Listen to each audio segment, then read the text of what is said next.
Hi, JDL Brushes here, and we have a new video. This time we are working again on an interior sketch, and the perspective is actually quite simple because it's in a 1-point perspective. So usually when you're in a 1-point perspective, it's way easier to render things out. When using Photoshop, you will definitely have fun using the marquee tool, as you can see me do now, because now assuming your sketch or your design or whatever is or involves some kind of square or rectangle, the marquee tool will definitely be very useful for you. But in any case, using the lasso tool is still the gold standard for selecting your shadows and stuff. Yeah.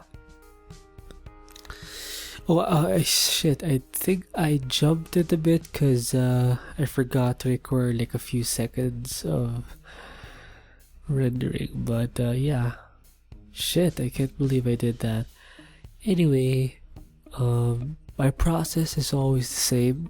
I start with the shadows on multiply mode, and then once I'm done with the shadows, I edit the shadows by making a new kind of flattened version of the shadows and increase the contrast of those shadows using the levels adjustment.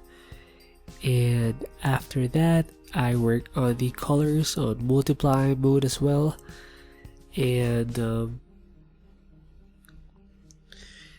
I basically color in the appropriate colors. There's something in my nose that's fuck. Anyway, so yeah, I'm working on shit. It's there. It's in my nose, and I'm very frustrated right now and very tired.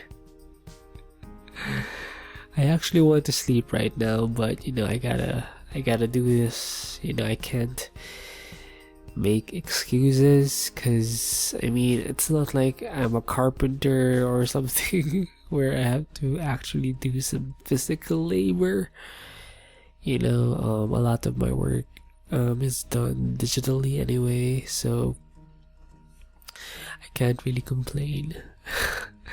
So anyway, yeah, when I'm coloring, I make sure that it helps to color in multiple layers according to what you're rendering. Say you're rendering a wall, furniture, glass, etc.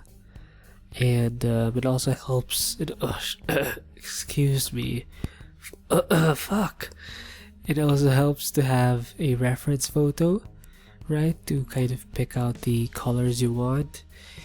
And then after you've done the colors, you can actually use the hue and saturation adjustment and just pump up the saturation a bit, because sometimes your colors may be a little dull and shit. And with that, you can also use the color balance adjustment and play with the cools and warms of the image, right? And using the appropriate kind of settings. Maybe you're working on the shadows, on the midtones, or on the highlights. So yeah. And then after that, work on the white kind of finishing marks. It's kind of a detail. It's usually for details and stuff, but you can use it for stylistic purposes or aesthetic purposes. Gosh, there really is that kind of clicking sound when it comes to my nose, and it's so annoying. And I do apologize, but yeah, fuck. It just keeps happening. Anyway, there you go. That is the marker brush pack for you. And whichever your art, whatever your tool, make, make it beautiful. I hope I get better, and I hope you get better.